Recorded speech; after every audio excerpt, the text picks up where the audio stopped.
Hello, everyone, and welcome to Age of Sigmar R&D with Rob and Dale. And today we have a very special guest, Eric Armstrong of our local group. You've seen him on the channel before, usually playing Chaos. Yeah. Seraphon. Seraphon. Usually losing. Cover a lot. You always bring you always bring soft lists. You're very kind to us on the channel. Try to be, Yeah. Although you absolutely destroyed me with. On the channel, I was about to say, it's like, I remember taking how many mortal wounds in one turn in a tournament? You like to do lots of mortal wounds. Yeah, Sure. you play strong lists in tournament, but then you come on the channel for battle reports and you're like, nah, these guys can't handle that. So Yeah. which is true. Yeah, I bring the heat all the time, Yeah, exactly. Yeah, you might get a reputation, which currently sits very good. So, before we go into the main topic at hand, and tonight we're going to be talking about sportsmanship, how to give people a good game but still try to win. You know what I mean? It's not, you don't have to be like oh yeah, do whatever you want and whatever, and just to get like a couple of votes on sportsmanship. So we're going to be talking to Eric about that, and he's got quite the qualifications, coming off a fresh 4-1 at a local tournament, and picked up Wastes, I think it was. best sports. Was it called Best Sportsman? Best sports, yeah. Best Sports Award. Yes, and the coolest trophies ever. My hats are off to Northern Wastes. Look at that trophy. It is like, I've wanted to get one of those horns just to drink out of for ages. I think they got it from Grimfrost, but we may never know. It's so cool. Anyway, I'm very jealous. So, but I was gonna bring a horn home. Oh And, man, there I can't believe it. Yeah. Have you put some elastic around it yet and worn it as a cup and run around the house? I haven't. But that's genius. Do it to a tournament and just be like, best sports. That's how you win best sports again. Jeez. Yeah. On Yeah. an only time. I was going to ask if you've had a beer out of it yet, which is much more important. I have not.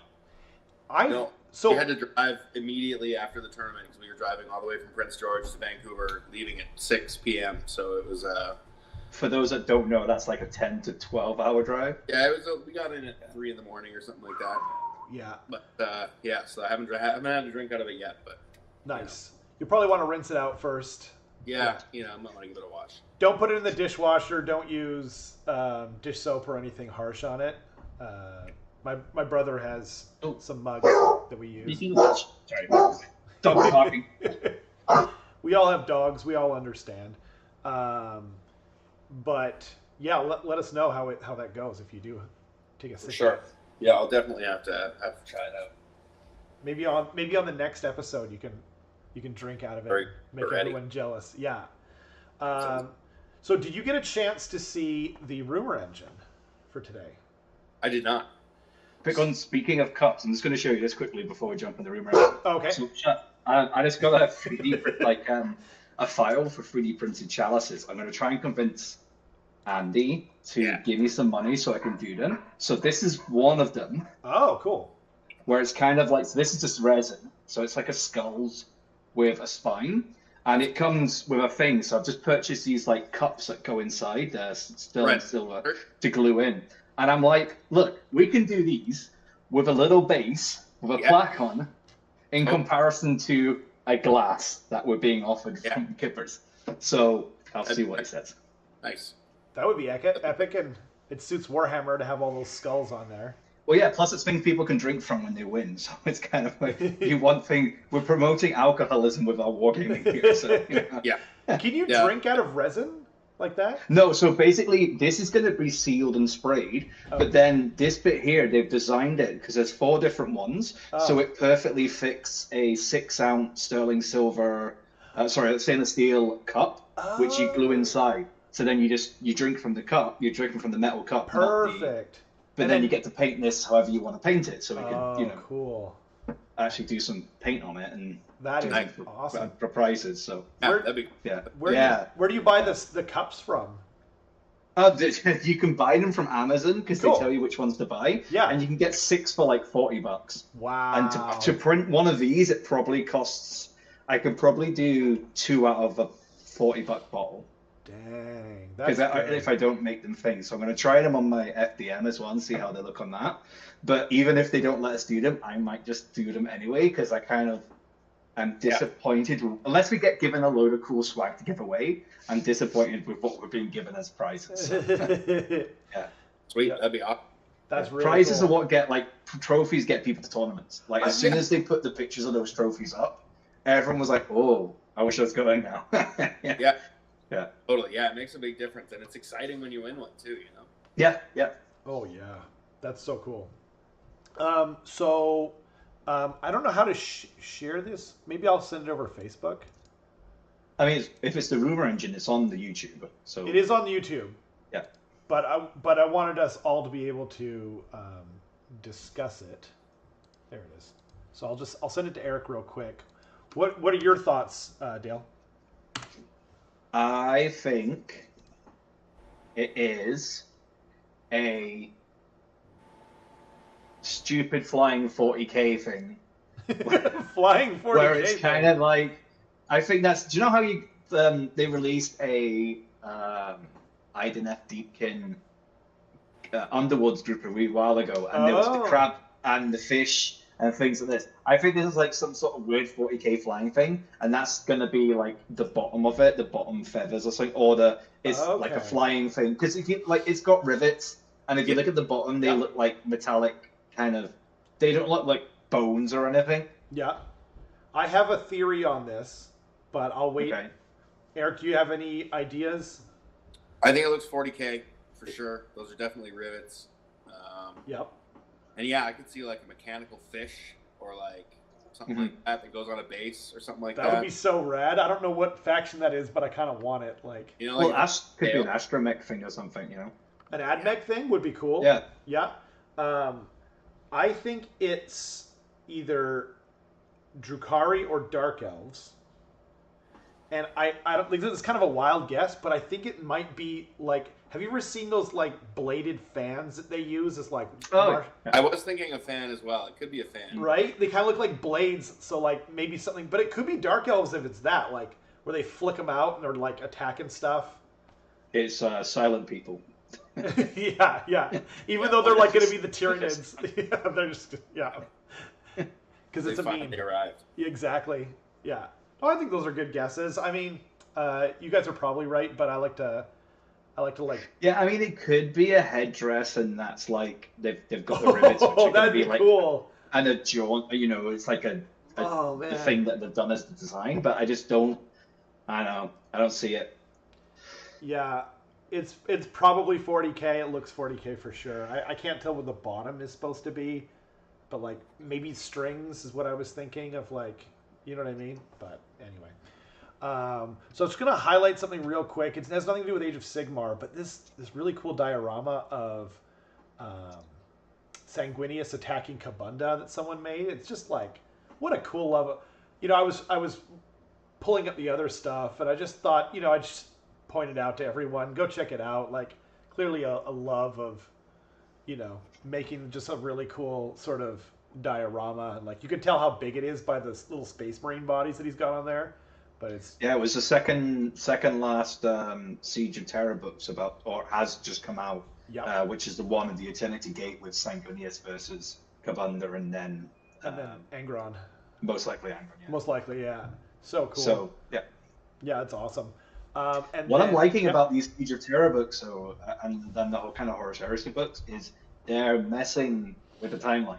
They're changing the history as we knew it. Yeah. Right. And it's all being written into the game. It's all like pre-authorized stuff. So I'm kind of intrigued where it's going to go at the end. Well, yeah, like traditionally, Sanguineous is killed by Horus, and then the Emperor loses to him, and then Psychic blasts his soul into oblivion, so he cannot be resurrected. Yeah. But I really heard this amazing theory that like Sanguineous, after fighting Kabunda and then Angron, he goes like Super Saiyan and like goes to the dark side, and kills Horus, and then the Emperor comes and has to kill Sanguineous, and then the whole story is just this big cover-up.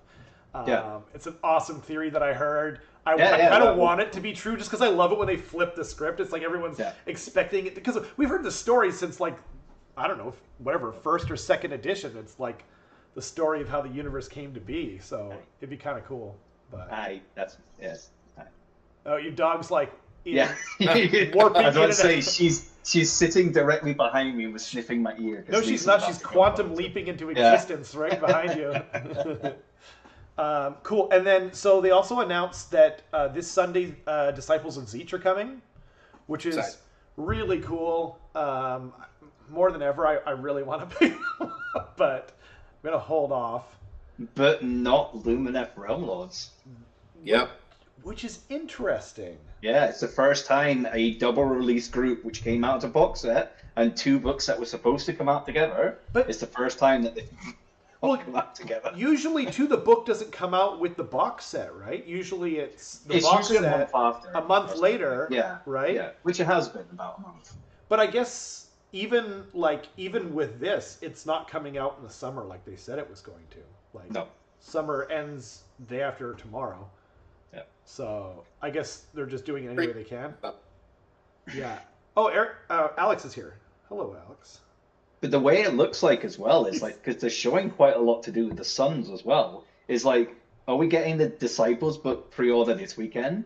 And then, like, it'll be a week or two, then we'll get the Lumineth, and then a week or two, and then maybe we'll get the Suns a week or two, and then the Ogres. Because I can't imagine there being a Suns Ogres box set. No. I think they're just going to be the books. Yeah. I mean, you could... Or something like that, you know? It's like, it seems very strange how they're doing it right now. It's kind of like, oh no, we're behind. Quick, get them out, and we'll put these ones out as well. And we'll do these ones. Shove it all out before Christmas. Yeah. That would be great, just because then we would get more other cool things that we want. I can't wait till everybody has the 3rd edition book. Yeah, for real. Like, you know, kids will get theirs when 4th edition comes out. Yeah, right. It'll be the last one. 3rd edition book for 4th edition. Yeah. And by the way, I didn't read Alex. Alex was insulting LRL in the chat, so That's fine. I left that for people to read. When you don't play by the rules, it Yeah, exactly. It opens you up to criticism. Yeah. That's not wrong. You know, I did want to say, though, that, like, the Age of Sigmar 3.0 books, other than, like, Stormcast when it first came out, they've been so well balanced.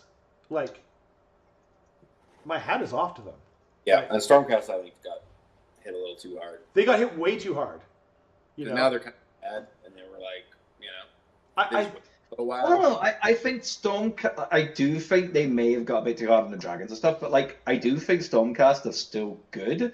It's just people aren't looking at other options. They're still trying to take dragons, or they're still trying to take long strikes. It's like, no, guys. There's like, those chariots are pretty awesome if you take a couple of them. And it's like, even the annihilators and stuff, like, you can make some really cool, like, I've got this infantry list which I've been playing, which is still like, it's doing really well.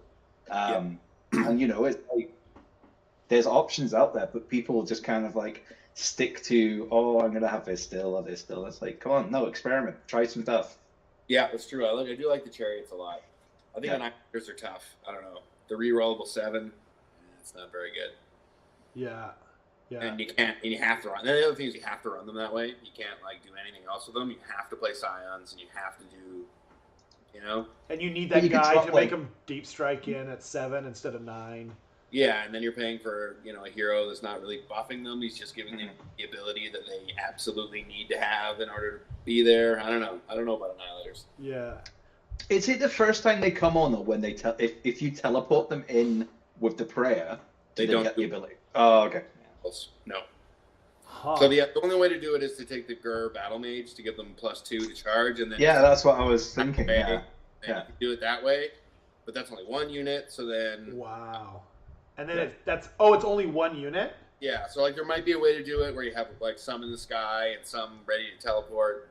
I don't know. And if you're doing that, you might as well take 10 Retributors with the Gur thing and Bounty Hunters and then teleport them in for a 7-inch charge, you know? Yeah, or Fulminators or anything else. You know? Yeah. Like, you know. So I don't know. I don't know how to make Annihilators work. I have like 12 of them or something like that. So I wish they were better, but Yeah. or there was just a different way to use them. I wish they didn't have to be Scions at 7 rerollable. Yeah, because it'd be cool if you could like punt them through the bridge as well and do the thing. Oh yeah, But if it's only on when they come down, not only when they're first time. deployed. That's interesting. I didn't realize that. But if you pump them through the bridge, then They're still out of 9. It's still 9, right? Yeah, that's what I thought. Yeah, everything's Yeah. like I think there's a thing where you can get it to like 7 with a hero or something, but that's usually when they come down. But again, like as Eric's experience, 7 with a reroll is if you're relying on that, and if not, you're standing there, with no support. Then yeah. That's worse than 6 with a reroll. Like I just played whatever it was, 25 turns over a tournament, and I think I used the hive 4 times on my Sylvaneth army. Wow. Like I was successfully managed to get the +3 to charge and hit a 6-inch charge. That happened maybe 3 times in like 25 rounds. That's crazy. That's so wild. Were you taking the? Oh no, there is no free reroll. Or there's a reroll charge still for triumphs? No, I mean there's the regular reroll. Okay. Wasn't that? And there's things you can do to stack stuff, like you can add in cogs and stuff as well for the +1 and things. But then you're just putting so much into a gimmick. Yeah, that's the thing. Like I can add a Gur Battle Mage and then I can get it to +5, and then it's pretty guaranteed. But then I'm paying 140 points and a hero thing, and I don't know. Just seems like a lot of good points. You're putting a lot of points into it. Yeah. I'm trying to get away from using the hive because I don't really think it's very good. Alex says, "Look at Eric with his good dice rolls." It's true. I did have very good dice on the weekend. Or even just average dice rolls. Yeah.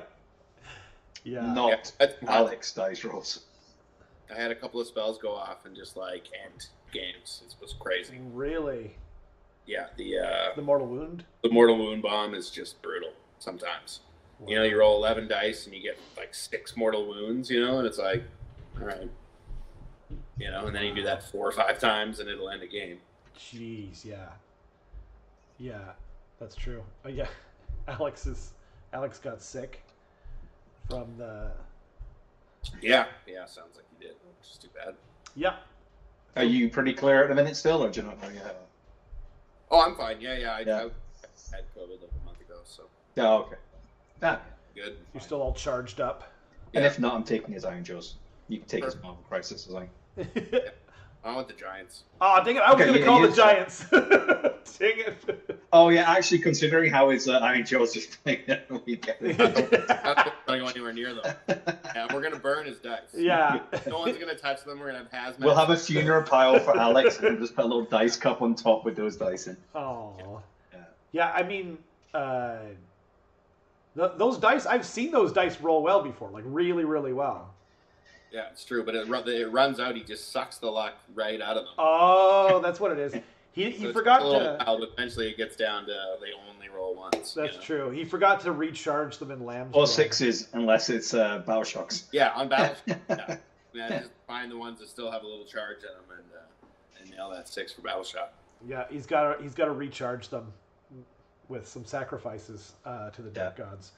Got a Herdstone somewhere in the woods. Yeah, exactly. The woods.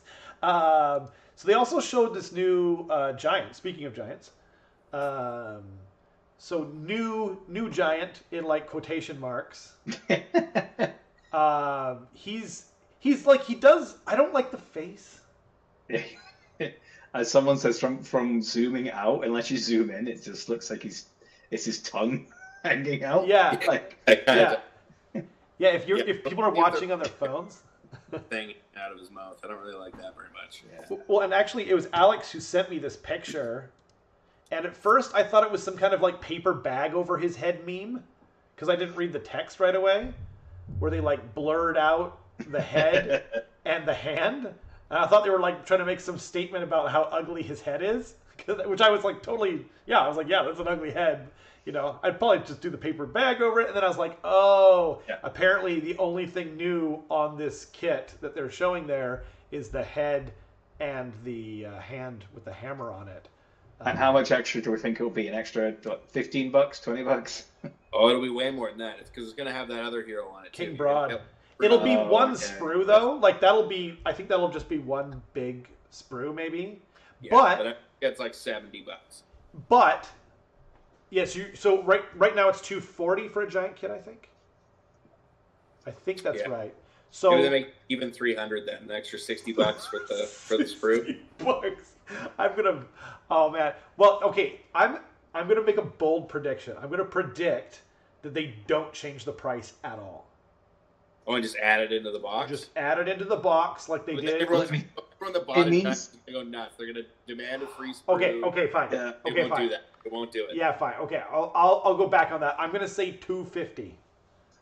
Yeah, because I was going to say all the Suns more. players that Because are going to have to then go and buy it just to get the one sprue. But that's what they did with the Knights. That's where my prediction is coming from. Like they did make them more expensive, but they were only like $10 or $20, and those giant kits are way overpriced as they sit. Like the current, you can buy the main like Knight kit with like everything, the Preceptor upgrade kit, and like all the other weapons. Like they've made that Knight kit like bigger and thicker as we've gone along, and now with everything in it, it's only like I think it's $20 more than when it originally started. Wow. And the old, I think they're called Dominus Knights. There's the Valiant, and then there's the Castellan. They used to be $200, and now you can get both of the upper chassis for $210. Wow. And that's like, I don't know. I mean, like, granted, the giant kit is a newer kit in general, but if they do anything more than $10, like I don't think they're gonna sell as well. Like, I think the Giants could have sold better as it was, but we'll see. Yeah. The other thing about the Knights though too is like they made the new codex all about the mini Knights, so we'll see. I don't know, but yeah, it's kind of a funny meme, but yeah. So why don't we move on to the main? Do you know what I could touch quickly on the meme weapon? Yeah, we better talk about the weapon. I was thinking about weapon. Oh yes! Oh, dang it! I should have pulled that up. A monster killing weapon that actually might kill a monster. Say what? Yeah. So for those who haven't seen it yet, the Giants have while Rob tried to bring up the stats, it's called the Menhir Club. And it's a beast breaking strike ability. So the weapon itself is a range free attacks, freeze to hit, 2 to wounds, rend star. So it'll obviously change with his wounds, and then damage 5. Okay, so that's pretty good. Giant with damage 5 weapon. That's pretty fun. Same as the what's his name? There you go. But it's the bit underneath, as you said. So when this unit fights, if it's within reach of an enemy monster, you can release the breaking strike. So instead of 3 attacks, you get 1. Which cannot be modified, so that's positive or negative, and it's 5d6 damage. That's so awesome. It's so terrible, because it's still a free to hit, so you're putting 1 attack with this main weapon for a 3+, which can't be modified either way. Yeah. So I played LP yesterday on TTS using Stormcast for Yandrasta. Okay. So out of the 5 turns Yandrasta shot something with her 2+2+, she missed the hit 3 times. Yeah. That's on the 2+. And she failed 2 out of 2 times she tried to throw the spear at. Wow. Yeah, no. So that's with a 2+. So imagine a 3+, and then there's the 5d6 roll, which can also just be do 5 damage. Yeah. That would be. I mean, that's definitely what I would do as someone who rolled double 1s on my first Kragnos charge thingy. But like, it's just fun. Like, no one says you have to do that, right? Oh yeah, it's totally fun. Yeah. It'll be hilarious when you just like crank somebody for like 40 damage or something. Well, because the reality is like 40% of the time it does nothing. Right? Yeah. So like, like, yeah. That's basically 100% of the time. I'm trying to figure out. Alex said you could push it to a 2+, but I don't see how because you can't modify it, so you can't all out attack it. Yeah, it literally says because it says you can't be modified. Unless there's some kind of like, oh no, but it says you can't modify it. So Yeah, this is the thing. Yeah, it Yeah. can't be modified, so that means it's going to be a free up no matter Unless what you there's do. like an artifact that says it changes your 2-hit profile to a 2 Maybe. plus or something. I don't know. But anyway, it was 49%, says Thor. Thanks, Thor. Yeah, I was just trying to figure that out in my head. It'd be interesting to see what the rend is. What do you think the rend starts at? -4? I'm gonna, yeah, that's what I was just about to say. Yeah, I Either think 4 or it's 5. 4 or 5. I think I'm gonna say 4. I'm gonna say 4 though. Yeah, I think that's. I don't think it would go to 5. That's insane. What I hope is that it brackets down to dash. That'll be hilarious. Oh man. Not even It's just like -1, so tired. It's just like dash. It's gotta be what it's gotta be. But, Oh, the yeah. attacks characteristic of this unit's Mehir Club is 1 and cannot be modified. Oh, the attacks can't be modified. Oh, the damage characteristic is 5d6. It's kind of dual. That's true. There's a comma there. Okay. Interesting. Well, on a 2-up, if you're swinging with like 4 or 5 rend or something like that, like depends on what you're going after. But Right. but it just it'd be so much fun to roll 5d6 damage. as someone who doesn't play monsters, unlike me. I mean, Yeah. oh yeah. And just the Heart of Fury knocked 1 off of each of a 5d6. Wow. Yeah. But yeah, it's kind of like again, it's kind of a little bit like I wouldn't even say it's as good as Kragnos' ability because he still gets his attacks. Yeah. I mean, he will still get stomps and stuff, but you're literally putting all of your hopes into a hit, and then the guy doesn't pass his armor save, and then you rolling lots of dice. Yeah. Because again, it's a single armor save, so yeah, it's going to have to be. Yeah, I read 4 or 5 to make it worth it. Yeah, exactly. And even then, like against a Bastillodon Yeah. or a turtle. Well, I don't, maybe there's tribe stuff. Maybe there's a tribe that gives you rerolling 1s or something. Or Yeah. I don't think so because they seem to be eliminating rerolls, right? Like, Yeah, although the giant update gave them a reroll armor saves, didn't it? oh, okay, On Stomper Tribe. oh, okay, Tribe reroll. interesting. Well, we just played. Andy just played Matthias last night, and Andy was running Archaon Slaves to Darkness. Yeah. Like, it's crazy. Like when you used to Age of Sigmar 3.0, and you just see all the rerolls that guy gets. Yeah, saves, hits, wounds, and you're just like, wow, this takes way more time, but it's super good. Like, it's, Slave of Darkness is awesome for rerolls. oh, Really book. That's it's that's super reliable, but it'll be really fun when they get their tome in the winter. yeah. What does winter mean? Does that probably mean January if all those other books have to come out first? Yeah, I don't know. Like, I mean, I think it'll probably be that Christmas. originally they said Christmas. December. They didn't say winter, but I Oh, don't. did they? Yeah, they absolutely said December originally, but I don't know what they said now. So we're gonna get like Tzeentch and Ogres and Lumineth and Giants and Slaves of Darkness all before Christmas. Yeah. 5 books. That's great. 4 months though. September, October, November, December. But still, like 1 a month and then 2 one of the months, and they don't usually put stuff in the middle of Yeah, December. but I mean, in the beginning of the year, we got 4, didn't we? Or 5? How many? Because we got Sylvaneth and Skaven. Skaven, Nighthorn and Daughters of Cain, and then didn't we get? Yeah, we someone got at the we got beginning? Ideneth and Fire Nurgle? Slayers. Yeah. So Was Nurgle this year or last year? I can't remember. I think it was this year. I think it was like January, I want to say, and Yeah. Ideneth were like February, so It's only been the so last maybe 7. couple of months where it's not been as busy. Yeah, that's true. And it was, the summertime, and there was all sorts of stuff going on. Because when did the Sylvaneth book come out? That was still, I want to say Skaven. April, May. Yeah, I can't remember. I can't remember either. It's been a while. Yeah, we're acting like it's Here. been like a year though. It's just like No, it hasn't been that long. no, it really hasn't. Yeah. I think it's probably June. I'm gonna guess June. Oh, okay. Yeah, that sounds right. That sounds like a June good- 18th was the Goonhammer review. Oh, okay. So yeah, June. So only July, August, yeah, so 2 months. Yeah. No, it goes December. Okay, cool. Yeah. I love this kind of fun sort of different style of getting kind of jiggy with the attack profiles of stuff. You know what I mean? It's like you don't have to use it, right? A lot of the time you probably don't want to, depending on what you're swinging into.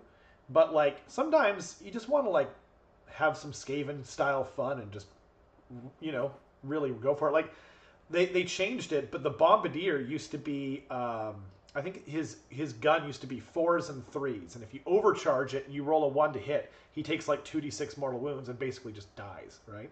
Yeah. But if you wound, the damage characteristic goes from d6 to 2d6, and even that was super fun to me. Like, yeah, that is pretty good. Yeah, like your sphincter clenches up tight, but you feel alive, right? Yeah. So. That's fine. Oh, Nurgle was December, says Thor. Yeah, I couldn't remember. They were January, like when they originally came out, and so I was thinking that's when I was going around my head. Okay, so should we move on to the main topic du jour? I don't have an image for this, so I'm just going to put up the rumor engine again. I didn't think about it. I should have got you to take a picture of your cup and just put it on the screen, but next time maybe. I'll just hold it the whole time. Just hold it. Yeah, stroke it. Put it against your face. Yeah. So tonight we're going to talk about sportsmanship and in general and giving a good game of Warhammer, whether it's at your local store or even in a tournament where you are doing your best to win. Why don't maybe you guys could give me your initial thoughts on that while I pull up the Google Doc that I forgot to ready. Well, yeah. I mean, you still have to try hard. I don't think anybody wants to be pandered to. I think that's the first thing. Nobody wants to win because the other person let them win. Yeah. So I think you need to be competitive, and I think you need to be honest about your competitiveness, and I think you need to own it a little bit. That's a great point, actually. When I was playing OBR, Ryan with his OBR, and he just won another 40K tournament over the weekend.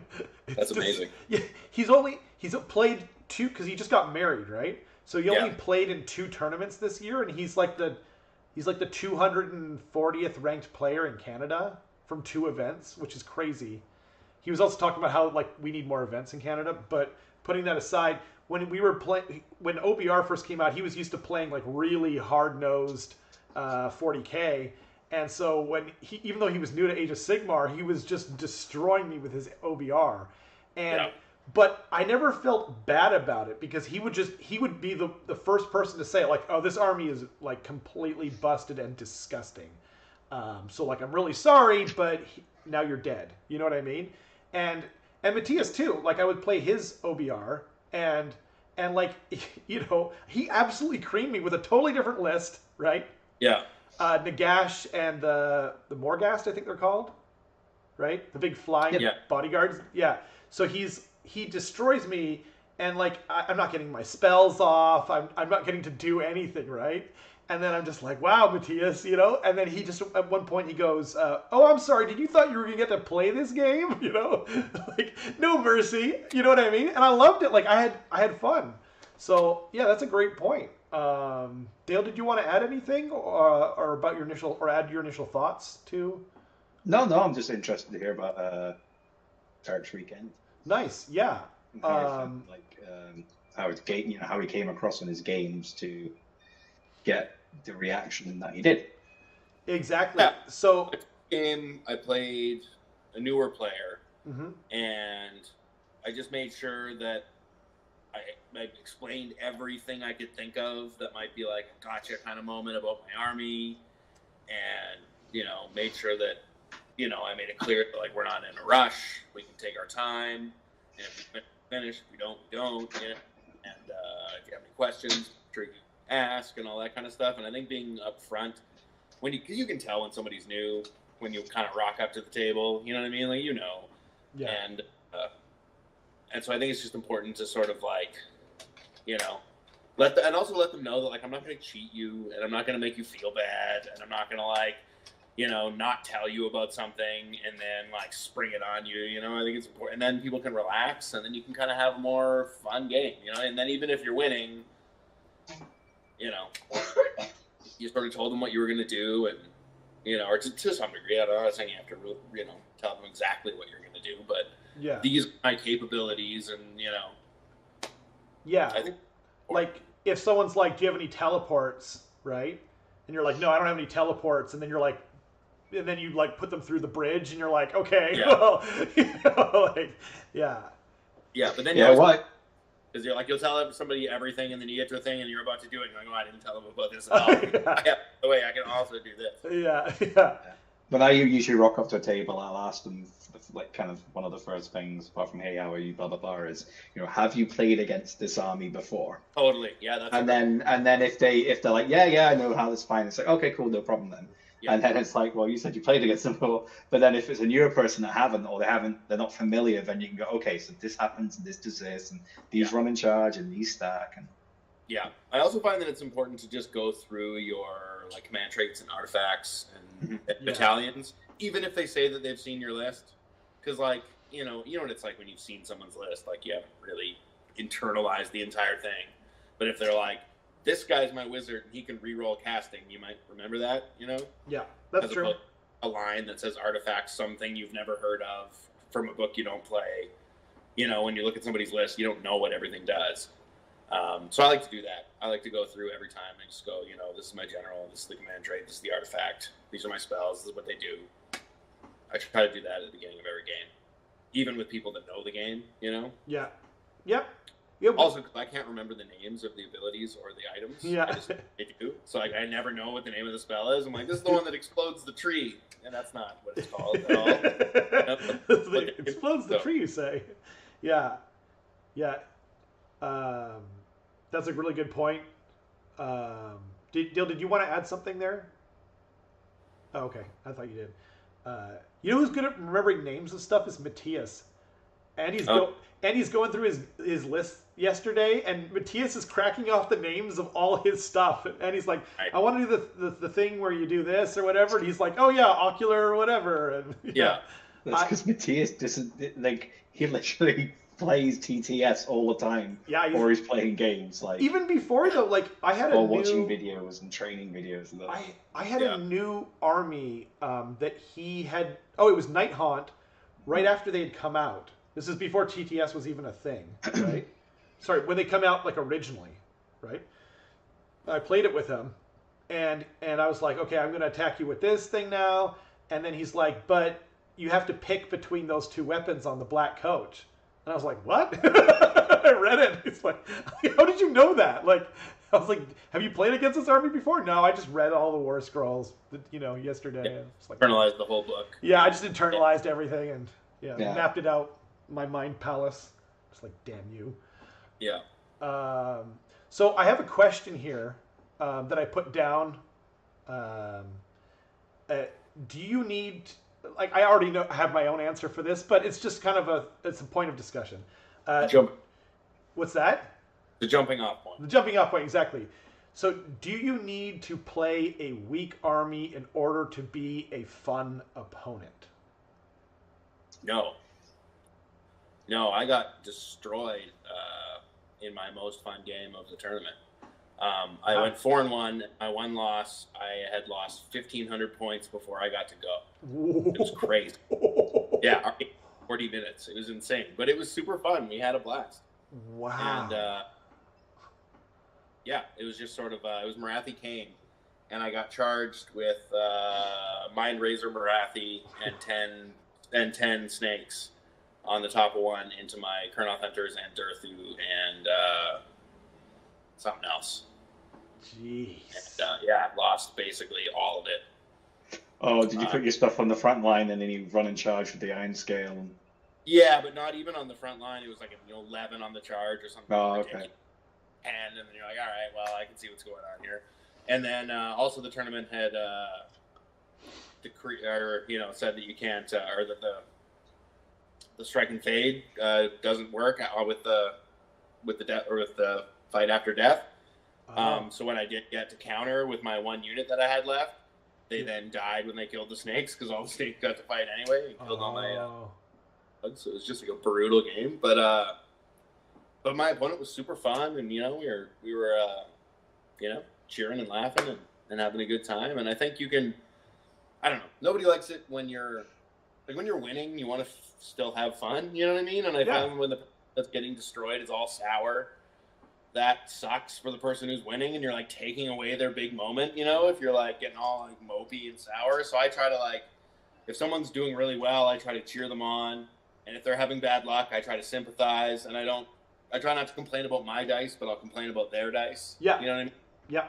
Exactly. And I think that's how you have fun games, even when you lose. You just sort of go, well, I've lost, but let's let's see how crazy this can get. Exactly. Yeah. No, I think that's a really good point. I definitely when I first got into it, I would talk about my dice way too much, and especially when you're new, you kind of don't realize it. You know what I mean? Yeah. And then since then, I've made a big effort not to talk about them. And I kind of went back to that a little bit in the earlier days of the channel because I wanted something big to happen, and it was for the people at home. You know what I mean? But then, like, a couple people, made some, like, constructive criticism comments on the video, and I was just like, wow, yeah, like, I just totally lost sight of, you know what I mean? Like, but then when other people are doing it, like, damn, I'm sorry, yeah. No, that's a great point. Nice. Hey, Keith. The other thing I think is you need to own when you have something that's really strong. I think there's nothing worse than somebody crushing you with something, and then you're like, whoa, that was really brutal, and then they're like, well, it's not that bad, and then they start explaining why it wasn't bad, that you got completely destroyed, and you're like, well, obviously it's good. Like, are you trying to tell me that it's bad? Yeah. Well, bad. Yeah, it's like, yeah, that if it's like, okay, this unit hits on 6s, so it's actually bad, but then you roll all 6s. It's not like that. That's not the kind of thing that happens, right? But when it's like, like if you run somebody over with Marathi, you don't go, oh, she's actually fine. It's like, well, no, she's really brutal if she charges you with Mind Razor Hunt, and so you should acknowledge that. And if your opponent does acknowledge that, then you don't feel so bad. Yeah. It's like, yeah, it's brutal, but I don't write the rules, and then it's kind of like, then you can move on, Exactly. Yeah, like, and that's what I was saying about Ryan too. Like, he'd always do that. Like, oh yeah, this is straight up garbage. Yeah, I'm still gonna absolutely do it to you, but I agree that it's brutal. I think that's the line you want to kind of try to tread. Exactly. Okay. What is that I am going to use this ability to destroy you, but I, do understand that it's not pleasant for you. Yeah, exactly. Sorry, I'm going to try and figure out how to get rid of this. What's wrong?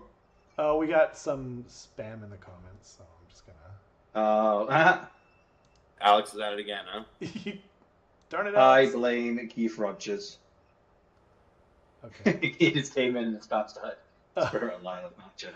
Thank you. Yeah, Spirit of the Mountain. And, Yeah. Speaking of sportsmanship, don't spam comments. yeah, exactly. Bad form. Yeah, for real. So I mean, we made it. We had a spam bot in the comments finally. Oh, yeah, I'm weirdly proud, I guess. Yeah. You're onto it. Yeah. It's like every now and then on the WhatsApp groups, like something will get through the thing, and there'll be like an inappropriate advertisement that's like posted up. Right. Yeah, that's always great. But okay, and then so on that same note, and I completely agree with what you said. If you own it, you make your opponent like part of when you're even just like this is actually I think generally good advice is when you're talking to someone, like by saying like, yeah, this is that was brutal. You know what I mean? Like, I'm really, I'm sorry, but, like, I don't like the rules, as you said. At least then they feel heard. Like, even if you're talking to someone, like a great piece of advice I heard for having an argument with someone is before you state your point, say what they said. Like, restate their point, and then that means you heard what they've said, you've internalized it, like you're actually listening. Okay, Yeah. and they're more likely to listen to you as well, right? Yeah. So I think that's a really great point. So on that same note, can you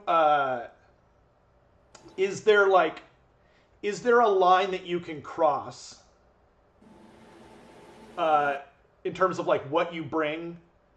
Like if okay, let's just pick something not super controversial, just because GW nerfed it before it even came out in the vein of dragons. Like they over nerfed it. Like I think we don't need to talk about that. But when they first originally came out, I don't think most people would disagree that they were overtuned, because GW literally nerfed them before they even came out, right? Yeah. So, although it was also the first 3rd edition book, and I think if they just waited for more books to come out, it probably would have been fine. it probably would have been fine. It's the truth for, I think, yeah, it's probably true. Maybe some nerfing, but they didn't need what they got. But anyway, sorry, that's an aside. They didn't even just nerf it; they double nerfed it, like what they did with Skaven in the last edition, and it's just too much. Like you should never double nerf something before you really let things settle. Games Workshop should ignore us because we're idiots and we don't design games and we don't know anything, and so they should write the rules because they're professional rules writers and we're the game players, so we should play the game. And that's why I also feel like because I think I know what you're about to ask, but maybe you should ask it first. Okay, sure. So yeah, I agree with what you're saying, except for me because I'm perfect, but we can move on from there. So is there a line to cross in terms of what you bring? Is there something like that's too much? I mean, there might be something that's too much for you. Like I don't want to do that, so I'm not going to do that. But I think that as players, we have a responsibility to push the limits. Because how are we supposed to know where they are if we don't push the limits? And how do we not get? And the more people push, the better the game gets. The more people go this language is exploitable, so don't use it anymore. Then they don't put it in the new books. And that's true. I don't think there's anything wrong with taking Purple Sun for 6 months and popping 3 Terrorgeists and winning a tournament. I don't think there's anything the matter with that. I'm fine with it. I mean, I don't want to be the guy that gets my 3 Terrorgeists taken off on the final game and whatever. But for the I have this thing about I don't know. Like I should take these things, but I just choose not to. Yeah. Like that's Alex was asking me the other day, it's like, why don't you take Marathi? She's amazing. It's like, she is, but then it's also like, I know how many people hate playing against her, and it crushes people's souls sometimes when they especially like at the minute like Archeon and Kronspine and Purple Sun. It's like I could totally take them in my Gits army because they're underpowered and everything, but then also it's like, I don't know. I just feel so bad taking it. Even though you look at like a lot of tournaments, they look at Beasley, like he's 5-0, like 4 tournaments or top 3 in 4 tournaments with Kronspine and Purple Sun and stuff like that. Yeah, for sure. And I think because people go to tournaments for different reasons, If you're going there to have 5 challenging games, then that's totally reasonable. But if you're going to win, that's also reasonable, I think. Yeah. If you're like, I want to win, and so I'm going to take the best thing, and I'm going to go try and win. Yeah. And, other than like your round 1 opponent who you might feel bad for, then but even then you're doing him a favor by putting him in the right bracket. Yeah. Although maybe don't phrase it like that when you tell him. That's the way you do say it. You say, look, I'm going to put you where you deserve. And it's going to be super fun because we're going to laugh and joke about it. And, I'm going to be on the way to where I belong and you're going to be on the way to where you belong.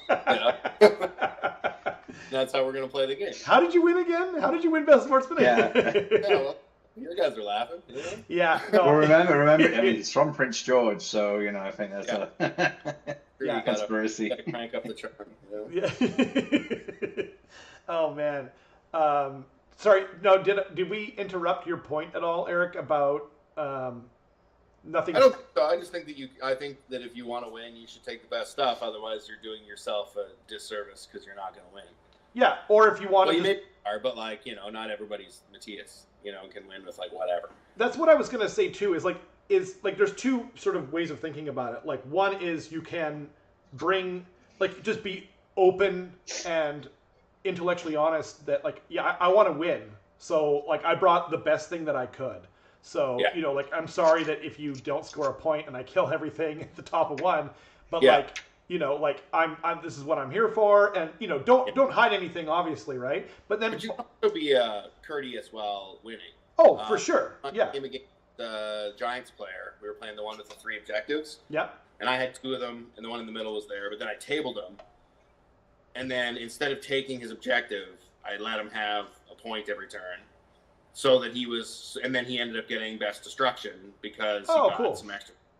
That's awesome. And so it out, and because I had already won the game, Yeah, and I could have the point, I could have just walked over and taken the point, max my score out, and hell with his score. But I think little things like that you can do also. that's a very gentlemanly thing to do because like you could have got more points. Yeah. Yeah, And also, once I've like, you know, if I'm playing someone that's new or even someone that's not, and I've obviously won, yeah. then I'll start pointing out things that they can do. I'll start trying to help them score as many points as they can. Again. Thanks. You know, before the end of the game. You know, like, okay, well, I'm going to win, so let's try to make sure we both get as many points as we can. You know, I kind of like that attitude as well. Yeah, yeah. That's Rather than just like grinding somebody into the absolute dirt after you've already won. I think there is something to be said for letting off the gas a little bit in turns 4 and 5, maybe when you're going to win the game, and it's, you know. absolutely. That's a really nice thing to do. Like, I didn't even know that you did that. So you clearly, jokes aside, you clearly deserve that best sportsman or best sports trophy. Well, you know, there may have been some bribery involved. Well, yeah, and you're in your hometown, so you know. yeah. You do what you got to do. Anything to win best sports, right? Yeah, true. Cheat to win, when you lose. That's the motto. Okay. Okay, so yeah, I covered that. Okay, and here's the other side of that coin as well. Although I think I've just added a third side to the coin. I mean, it does have 3 sides. Yeah, exactly. Yeah, it's got the rim. Yeah, exactly. Yeah. So the part that people don't see until they land that coin into the crack. Yeah. I guess it's just something that I'm going to bring up. Like, it's not really, I can't really phrase this as a question, but these are all things that you're bringing up. Right? Yeah, because that's true. So I remember when Slaanesh was in its heyday. Slaanesh 1.0, I guess, or was it 1.0? You know, I mean, it's AoS 2, but it's Slaanesh, like the first edition of Slaanesh, the Battletome, right? Yeah. They were good, right? Yeah. They were strong. Now, like, that being what it was, and people were absolutely just wiping people off the table and summoning, like, over many points. It was crazy, right? Yeah. So, but the problem at the time was people would, like, just complain endlessly while they're playing people with that army. And so we have a local player, Veronica, who hasn't been on the channel yet because, you know, COVID and everything else and whatnot. But hopefully she'll be on soon. She buys armies based on look. She doesn't care. Like, she doesn't even know what they're going to do. She just, like, before it comes out, she sees the models and she's like, that right there, that's me. You know what I mean? Yeah. I love it. So she was rocking out, playing at tournaments with Slaanesh right out the gate. And her husband, Darren, who's another great person, local player, painted everything up for her. And then she goes and she's playing these games. And Veronica has also won Best Sports, by the way. So she is a fun opponent. Totally. Yeah, but yet she just felt like crap playing the army because all people were doing was complaining about it. Yeah, I think there's definitely, it's just as important to be a gracious loser as it is to be a gracious winner. I think that's another part of it. I think especially in the tournament scene, because like, yeah, you know, there's a difference between like having a laugh with someone and be like, oh, you know, you're using that as a crutch, blah blah blah. You know, I do have gameplay. Yeah, but like, it's also a fact of like you're choosing to not use that thing that's broken at a tournament. Like, if it's a fun game or a friendly game, I can totally get people, you know, being like that. Yeah. But yeah, like if you're going to a tournament and you know, like going like there's 11 cron spines at this event I'm going to this weekend, and it's like I knew making my list that I'm gonna have to fight a cron spine. Yeah. Like, and you either have to take one to try and counter it, or you have to deal with it. Yeah. Same with Purple Suns as well. Even there's less of those. But you make I make the mental decision to take lists which don't have those things. So it's not because it's like, oh, I want to, I don't want to take those because I'm a snob. It's like, no, I just want to take something different to try and do well with something different. Give yourself a chance, a different way. But then I'm not going to complain to the person who wins an event, like with, the things that you're going to win, because that was my decision to try and take this, and your decision was to take that. So it's like the same when Slaanesh was a thing. It's like, yes, Slaanesh were OP as hell and they were really good. But again, if you're going to a tournament and you're choosing not to take Slaanesh, and you're going to have to expect to fight them, especially if you're wanting to do well. Like if you're going to a tournament and you're expecting to do terrible, you might have to play them once, you'll lose, and you probably won't play them again unless it's against someone who doesn't know what they're doing. Yeah.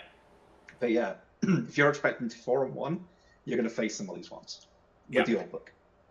Yeah, and I think it's a lot better now too. Like there was a certain element of like, I literally can't win against this army. You know what I mean? Like if you're Iron Jaws and you're playing against Slaanesh and they roll the Locusts, you don't win. Period. Right? Like you're dead and you don't get to fight even on your own turn. You know what I mean? And it's just like, it was crazy. So I do get, there's a certain element of like, there's a responsibility of Games Workshop to not make it so out of bounds that it's completely crazy. Like that was pretty nuts at the time in the meta. It was just brutal.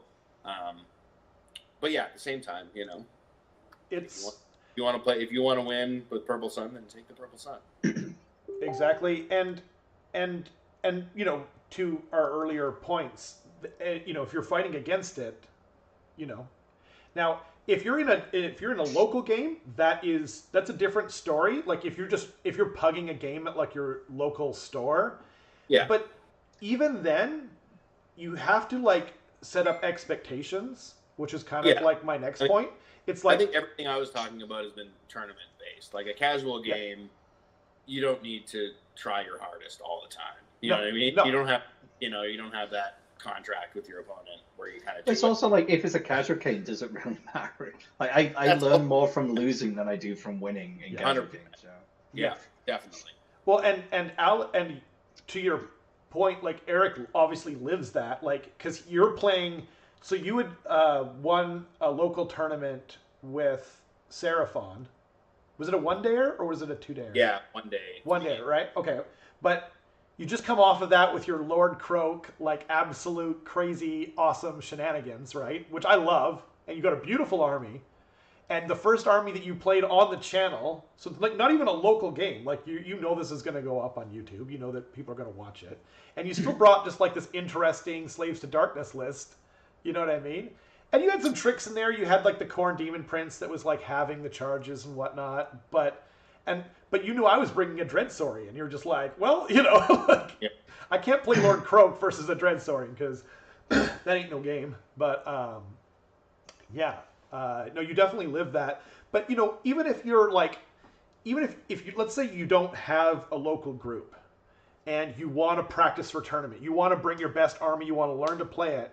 I think it's just all about setting up expectations at the start of the game. Like, you're like, hey, do you want to play? Oh, sure, yeah. How many points? 2,000. Okay. Like, just so you know, I'm preparing for tournament. Are you okay if I play my butt off? Like, I'm going to try and do my absolute best. And if they're like, oh, no, I'm new to the game. Like, oh, okay, no worries. I'll catch you next time. Or you could even just teach them as you're going. Like, just talk to them, right? Like, that's the most important thing. It's just important to realize that we all spend hundreds of hours painting these models and building our army up, and we just want to go have fun with it. So just try not to ruin your opponent's fun. Yeah, exactly. And that's the main thing, is try to and just be observant. Notice if they're not having fun and try to make them have some more fun. Yeah, exactly. Like if you want to just win and you don't care about like other people, then just play a video game. Because like and I mean, and I'm not saying that to be like callous or cruel, but this is a game where we like if you can choose to do all sorts of horrible things. You can choose to cheat. You can choose to just be a world-class jerk. And on the internet, you can just flip a switch, find another game inside of 30 seconds. But that's just not what any kind of tabletop war game or even board game is about. Like, it's about interacting with people mostly in real life, unless you're on DDS. I think, especially when you play a game, you spend 3 hours with usually a new person. And, you kind of develop a bond over that time. And I find that I also like to check back in with my opponents at a tournament. Like, if I walk past the guy I played in game one, like, hey, how's your tournament going? How was your second game? Who'd you play? I think that kind of stuff. Heck yeah.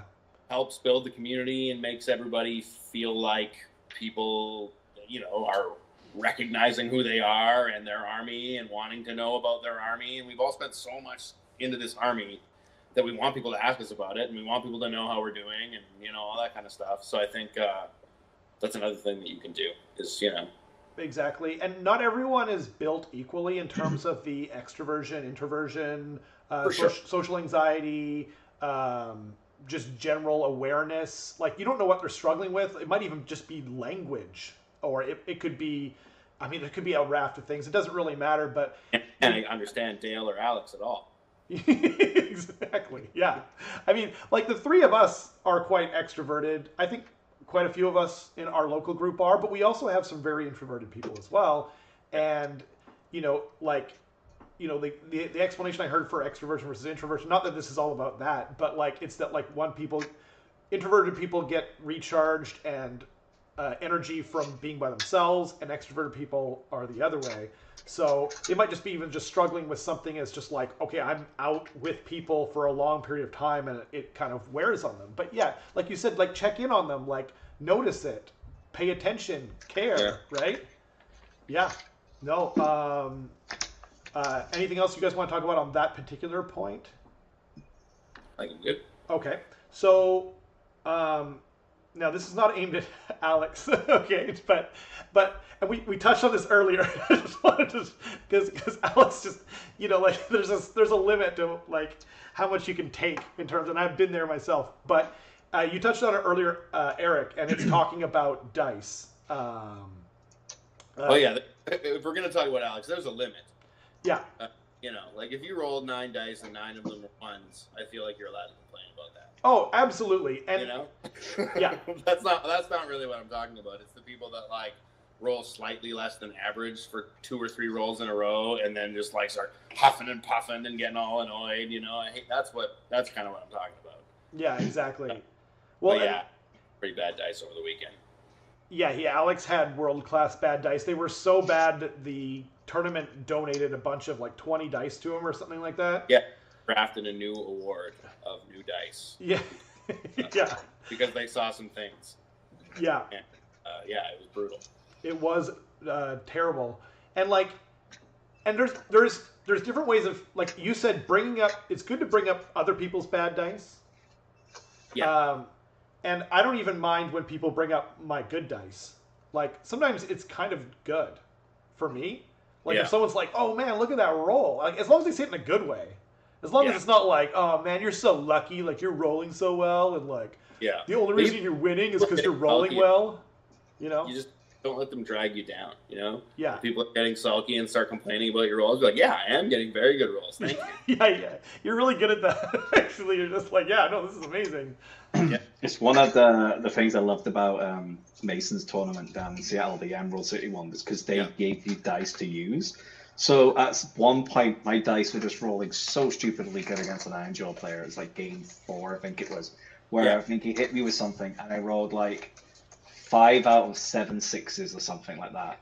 Yeah. And I even said as a joke, it's have you ever seen 7 sixes? And I rolled it, and I was like, that's just insane. And it's these aren't even my dice, so I can't even be loaded dice kind of thing. It's event dice. Yeah. And Keith says, just play Gits with no center cron spine, win every game, and then you get to say, I earned that, and everyone is happy for you. Yeah. You're not wrong. That's what I'm doing at Kippers. No sun and cron spine or Kragnos. Nice. Yeah, it's fun sometimes to take a list that isn't top tier and then try your hardest to win with it. That's super fun. Yeah.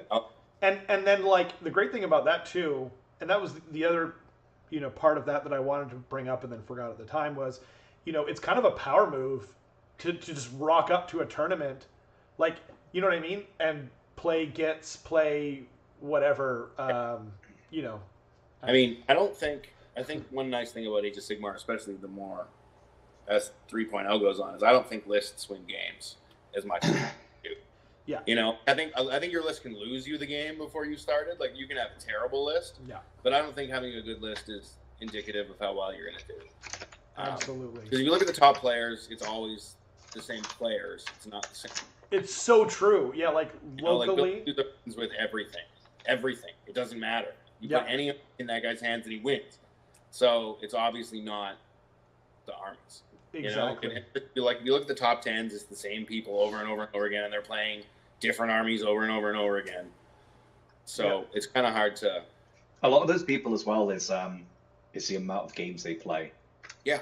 Like, you look at like a lot of these people that are top players, they're like a tournament every other weekend or something, and that's just the tournaments they're going to. 5-6 games a week at least. Yeah. Absolutely. Or if you like are just more practice games, means you're learning more armies. Like people can tell you until they're blue in the face that giant. Like I'm just picking giants. This is nothing. This is not aimed at anyone. But like the litany that everyone was saying, like, okay, giants are a DPS check. Like, you need to understand that, and like they're coming from a good place when they tell you that. But then it's another thing to play against it and go like, holy crap, I need rend, I need lots of damage, lots of attacks, like, and then kind of experience it, and then or even just like, oh wow, these things can also kill you. Oh, by the way, they're 20 on objectives, so like you need to have a certain amount of control and good movement and whatever, right? Like, you have to control the pace against giants, and I think that's something you can't get from looking at a war scroll. But when you start thinking, okay, 35 wounds, if he takes the objective, I can't take it back off him realistically until I kill him. And so it's all about the pace at which you're able to kill the giants, and you have to keep that pace up to the end of the game. If you don't, you're going to lose. And I think that you can't map that out until you do it. Yep. And I think there's a lot of stuff like that in the game, which is what I really like actually about Age of Sigmar, is that, you need that experience because it's not obvious. Yeah, it's really true. And yeah, you can plan it out, but it's like that Mike Tyson adage, until you get punched in the face, and you're just like, oh, okay, I find that like I have to experience new armies that I play against. Like I played Skaven a lot in their 2.0 book. And then so when the third book came out, I was like, okay, well, first of all, it was quite similar, right? But like I found that I could really kind of know pretty quick, but then then the new Maggot King book comes out, like that's something that I only ever played against, and I just find like I had to experience it. I had to just play against it and see what was what.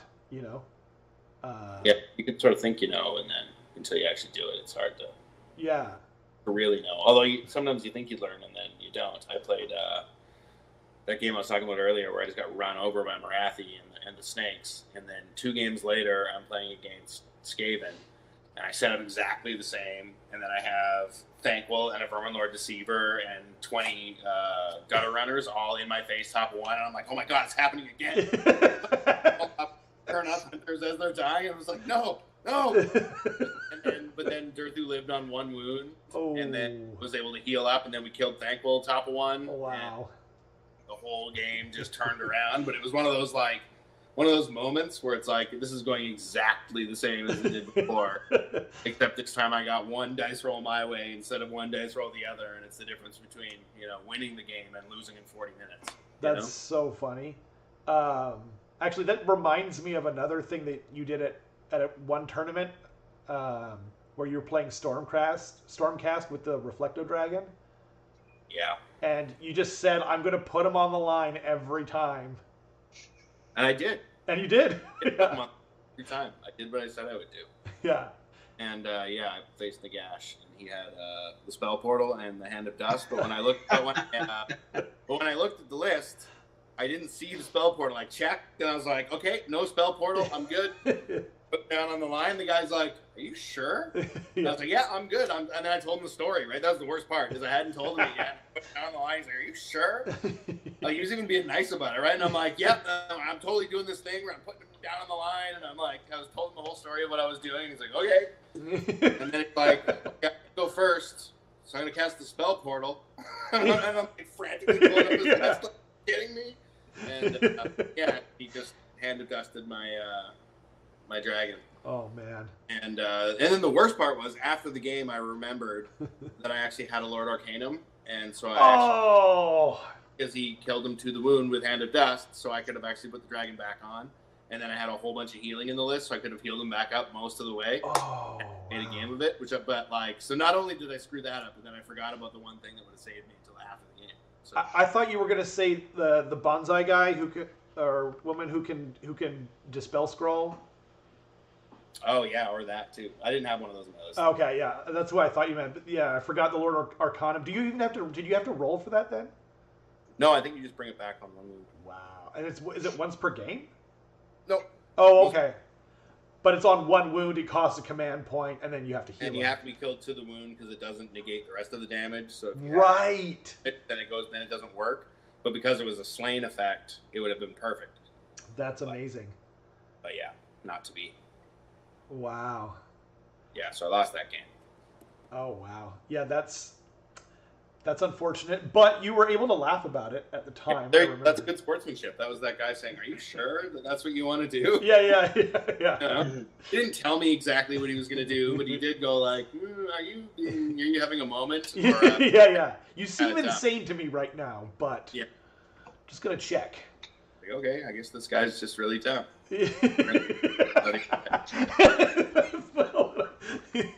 Oh man, yeah.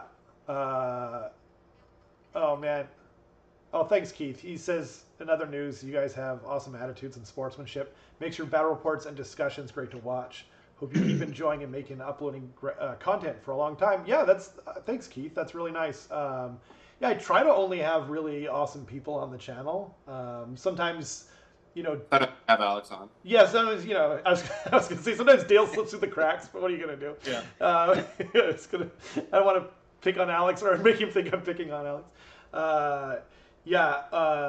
No, like, and what people don't see too is more often than not, in between when we're filming, we're usually coming up with strategies for the other person or reminding people of their stuff. You know what I mean? Or prattling about. What's that? Or prattling about. Yeah. Also. The amount of shenanigans, just conversations about the most bizarre things off camera. Yeah, we were giggling so hard in that last one, and I don't even remember what it was about now, but yeah, it's the same in the next one too, and me and Matthias are like, Andy, you've got the 6-up ward, It's like, all right, and then we're making fun of him because if he doesn't remember, we were like, if you don't remember it yourself, you're not going to roll any 6s, and I swear to God, it happened. I mean, poor Andy was probably in mourning yesterday. So anyways, from that's true. It was the Queen's funeral yesterday. Yeah. We've got a lot of British people on this channel. Have you ever noticed that? Considering we're in Canada. I know we're lousy with them. Yeah. They're like vermin over here. Oh man. So you know, yeah. channel is, what's that? Sorry, I cut out. that's why this channel is authentic. Real British commentators. Yeah. We try to keep it real over here. And Alex says he feels bad for the Droth game against Rob Taunts, where he brought in 6 magma Droths, I think it was, and that was so it was sure. But that's not a list people see. It's not no. It's not brutal. like Fly's Farm or something like that. Alex was telling me what Hearthguard Berserkers can do, and move 4 inches, so it doesn't matter. End. That's Eric's thing, but Eric, you also say that until he brings Hearthguard Berserkers, right? You're just going to keep talking about how bad they are. Yeah, because they're terrible. Because they move 4. They move 4. It's true, but they have a base game. What are you going to play? that silk steel nests with like 2 bricks of Hearthguard Berserkers, good luck. That's over. That's true. That's true. But They're bad.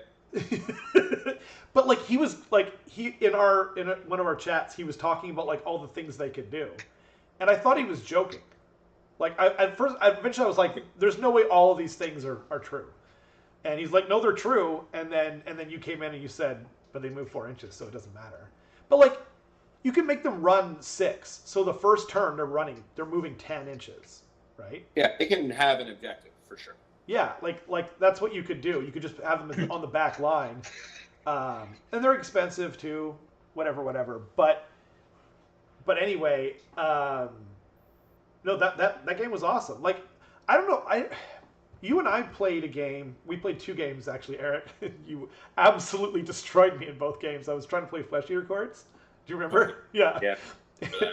and you're like, okay. So I brought Grislagor against Old Archaon, where 6s, I have to reroll all my successful 6s, and that's all I'm trying to do with. Yeah, that was so brutal. I'm just like, I'm gonna put Archaon in the middle. Your whole army relies on rolling 6s.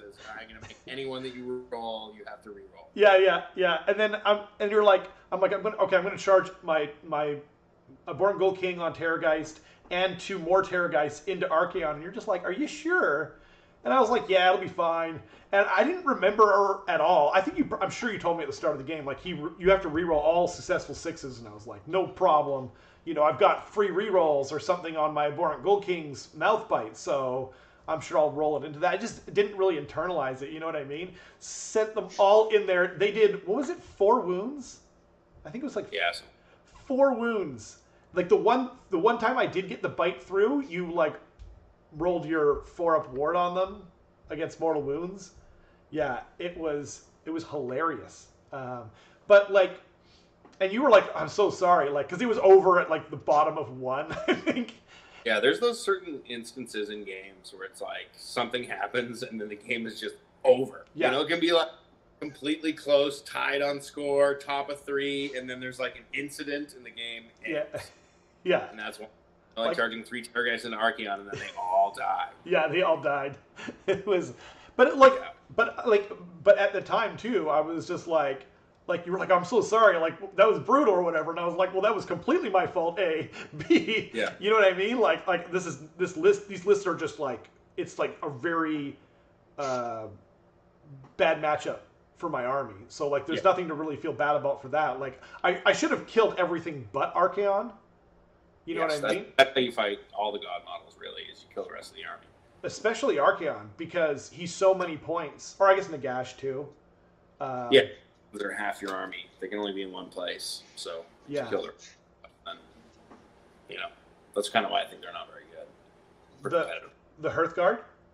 No, the big god models. Oh, the big god models, yeah. Except for Marathi, because she can't die. Well, and how many points is she? 6 something, isn't she? 680. And she can't die. You just got to chip the 3 wounds a turn, but you can just YOLO her into turn 1 if you've got Mind Razor. It's pretty brutal. Yeah, and you can, like, how long she's gonna live. It's kind of the reason Kronspine's good, right? Like, I can throw him in and I know it's still gonna be there next turn because it only goes down a level. You can't kill it, right? So those pieces are good, but not when they're 800 or 900 points. Yeah, exactly. And what Keith says is true. Like, it was a moment where I just said, okay, now I know. Don't charge 3 Terrorgeists into Archaon. It wasn't a tournament or anything like that, but still, it was just.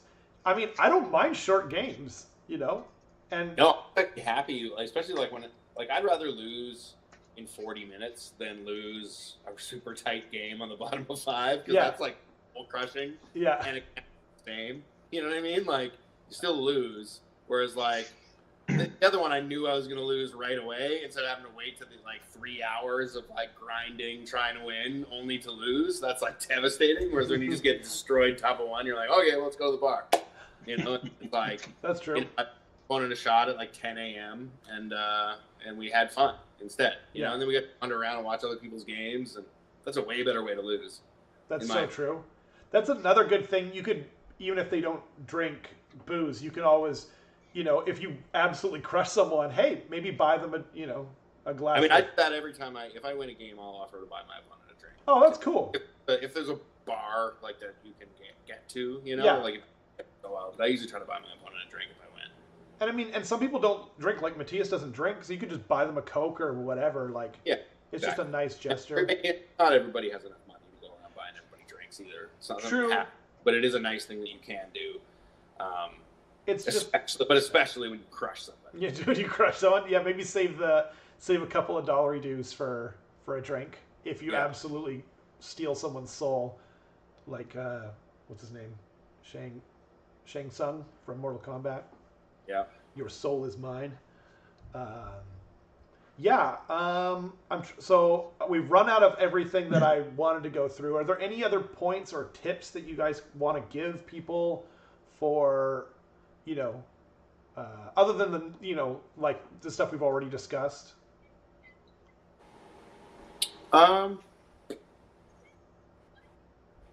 Yeah, I don't know. Just be cool. Yeah. Don't be a jerk. Just try to be nice. Try to be cool. Try to make sure everybody's having fun. Yeah.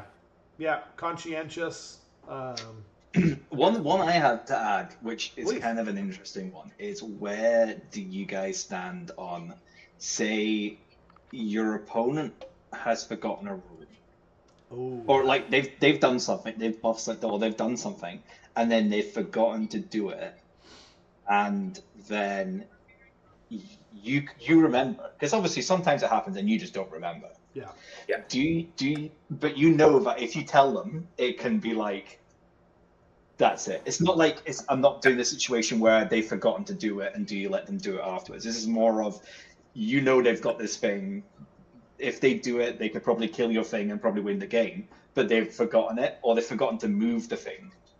Yeah. Do you say, like, I always find that's a weird one, because it's like, part of you is like, okay, I could tell him this, and, that's a really nice thing to do, but it's going to lose me the game. Or you don't, and then you might feel bad about it. But then it's like it's his responsibility to remember your own rules. Yeah. Yeah. It's always a weird one, I find. Yeah, I think I generally will remind them. Mm-hmm. But I also never remember other people's rules. Which is always a problem. Like, I do feel bad sometimes where someone will, like, usually actually against Rob, where Rob will be like, oh, I had this thing that did this thing. It's like, Rob, I have no idea what your stuff did. If you don't remember it, I'm not going to know. Well, it's true. And I'll usually say to you guys, like, hey, help me remember this. And then neither one of us remembers. But there's a little bit more likelihood of me remembering if I say it out loud.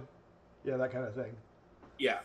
But, like, so I had a game where somebody called against the odds, and then they walked the unit off the objective in their movement phase. Oh. Called against the odds with that unit. So they didn't get their battle tactic. Oh. But, like, I didn't notice till the end that they had done that. Yeah. And so it was like, oh, I've now had my whole turn, and I've walked that unit off the objective. Yeah. Or my battle tactic, and I lose. Yeah. And I think if I had noticed, I think I would have said something. Yeah. At instance, but I actually didn't notice. But I try to remind people of stuff. Like if someone says, this unit's -1 to hit, I try to remember. But that's another thing, is if your unit's, the way I look at it is, if my unit's -1 to hit, it's my responsibility to remind that person every time, not just once, but every roll. Yeah. And if they don't remember, that's not really on them. You know what I mean? That's if like we get to the end of the combat phase and you're like, oh, you were -1 to hit, like that's on me. That's the way I feel about that. Not like, oh, can we redo that because it was supposed to be this? I feel like if we've made the rolls and it's all happened already and I forgot, that's kind of the way it is. Yeah, that's fair. Yeah, like one of the easy things to go back on is like a ward save, because you just count the amount of wounds that you lost. Yeah, or if it's something that like doesn't matter, like you put a guy in the wrong spot by accident and he could teleport and he could have gone in the right spot, and then you're like a phase later and they're like, oh, I put that guy in the wrong place, can I actually just bump him over? I'll let people do that. For sure. That kind of stuff. But I do try to remind people, I think. But I usually don't remember the rules. Well, and I I definitely do my best. I think I'm pretty good at it. Like I'll often bring things up in between takes and sometimes during the video, but I'm in a different position. I'm not in a tournament. You know what I mean? I'm trying to make entertaining battle reports. I'm not trying to win. Like Yeah. and what I was going to say earlier too is I hope for close games because those battle reports are more fun to watch. So I'm in a very different, but I can see that like sort of moral conundrum, like you know what I mean, like Yeah. in a tournament. They're like, I think you can have also you can I think you can have rules disputes and still be good sports. Like I had a couple of rule disputes in a game and I still won best sports, and I'm pretty sure the person I had rules disputes with voted me for favorite game. Pretty sure that happened. Wow. But we had a 20-minute discussion about block movement, standing on top of a spire on a building, and then charging. And we had like a 20-minute discussion about like, I don't think you can actually pull this maneuver off. Yeah. But then it was like, okay, let's just take some time and let's measure it, you know? And then we just spent the time and measured the stuff, and then it ended up not fitting, and so they did a different thing. But like, I don't think there's anything wrong with, you know, somebody's trying to do something and you don't think that's legit. I don't think there's anything wrong with asking them about it, you know? Yeah. Like, wait, hang on a second. Like, let's pull out. And we pulled out the rule book, and it's got that cool little diagram with Indrasta, and it shows the diagonal arrow, and then it shows the other guy with the one that goes down and then up. And it's actually really helpful Wow. and really clear. And we were able to sort of go, okay, so it's direct point-to-point movement, diagonal. So this building's super tall, so you can barely get to the top of it, and then to charge down, you're going to need a 15. So it's not going to work.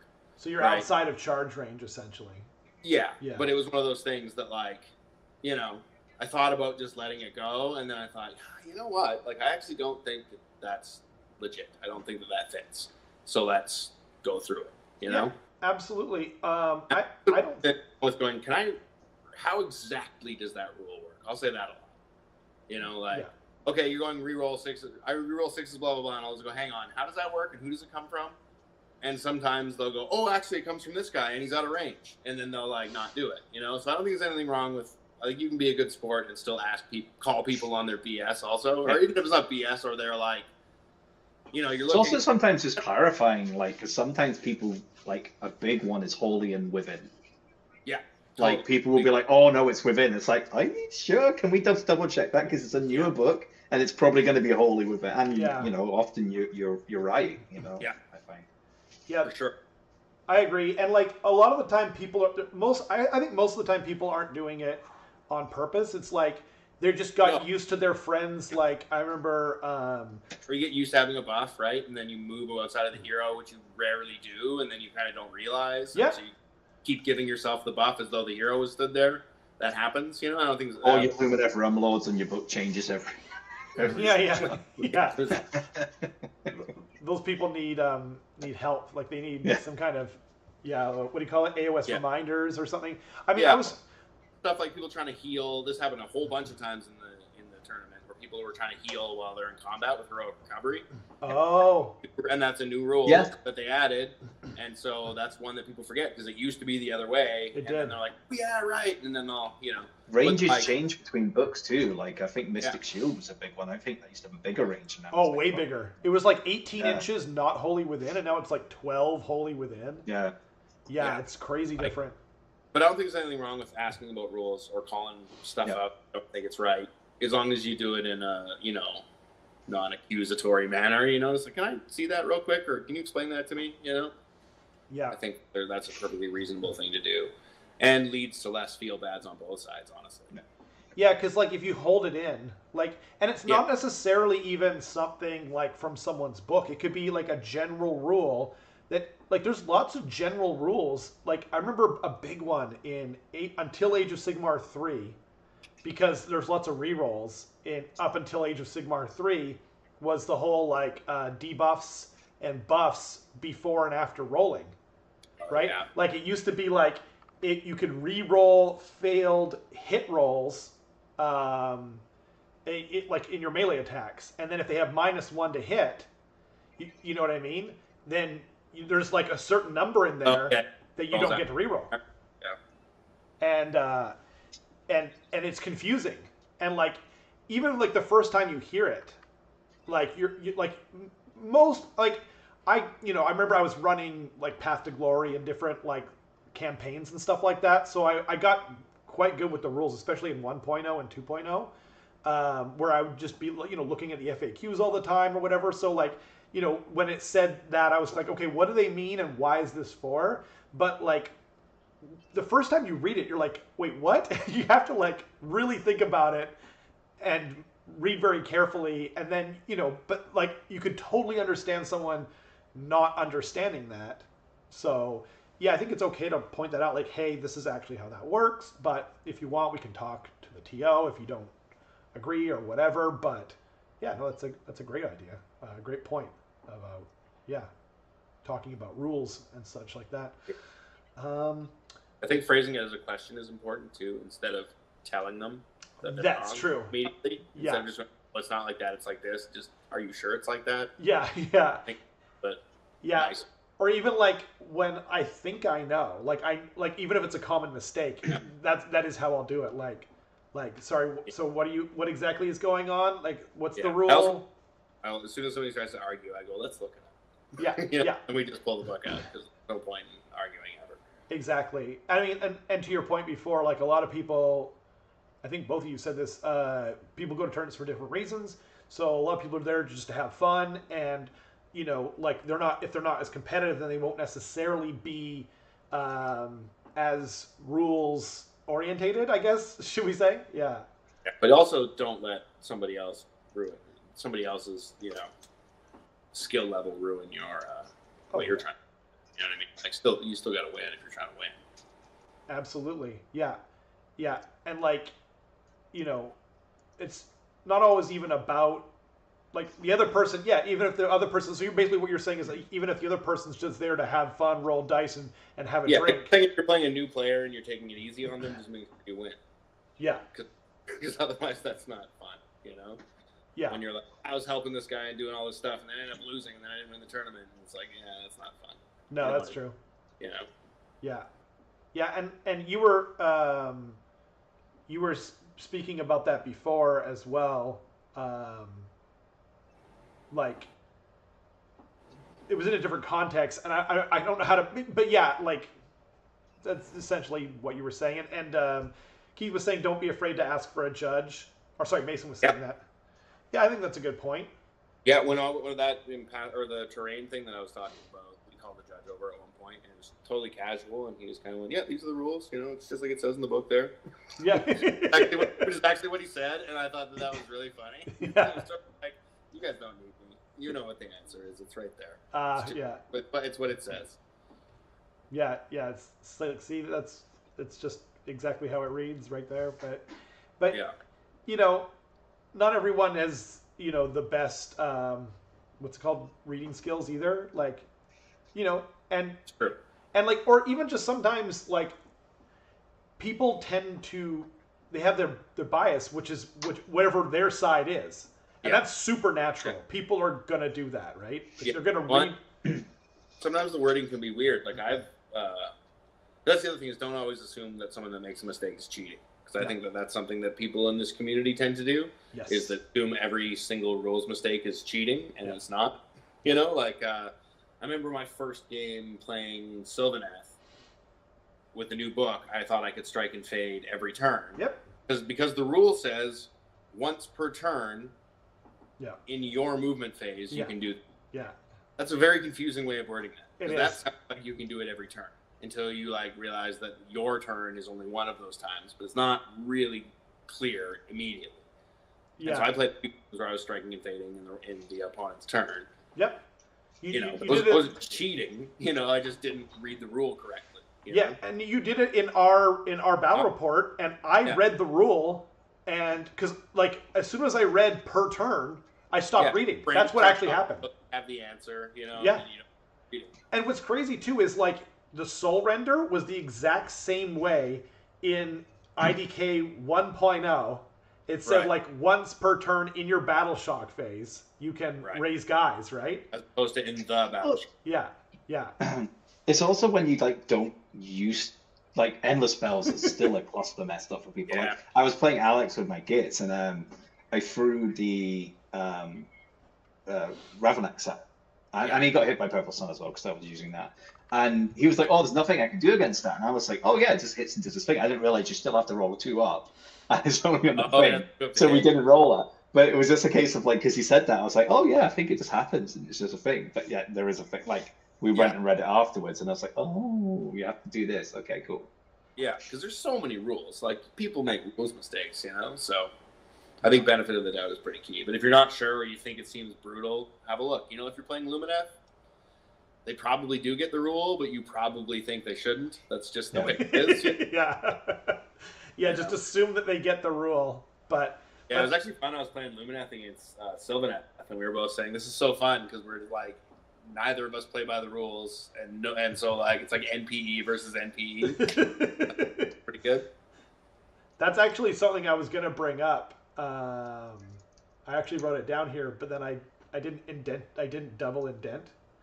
But yeah, about NPE, like, that's a big thing. Like, honestly, I should have put that at the top.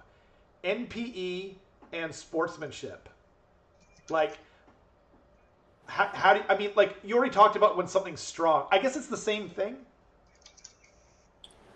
Like, yeah, I think to me, NPE is complaint. Yeah. That's negative play experience to me, is complaint. Yeah.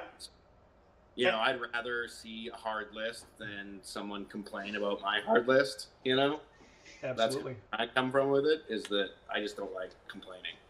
So, yeah. And as I said, it goes back to that thing before where there's like, there's saying something kind of in jest, or like being like, oh, you know, that. Yeah, somebody. Oh, look, there's Purple Sun. Oh, yeah. But then it's like, you've got to, like, if you're going to tournaments now, you have to expect to face these things. You are not going to go to a tournament and get soft lists. You might get a soft list, and you're lucky. Fine. But, like, you're going to go against people that have these things, even if they don't fully know how to use it. Like, think about the LVO a load of us went to and the number of Nagash and Petrifix Elite OBR there were. And, like, half the people they just took the net list. They didn't know it.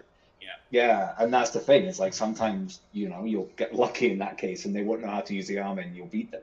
Yeah. But you've got to go expecting, like, at the minute, if you're going to a tournament, you're not expected to face a Purple Sun or a Cron Spine. You need to head exam. But I think NPE, the discussion, I don't think applies to tournaments.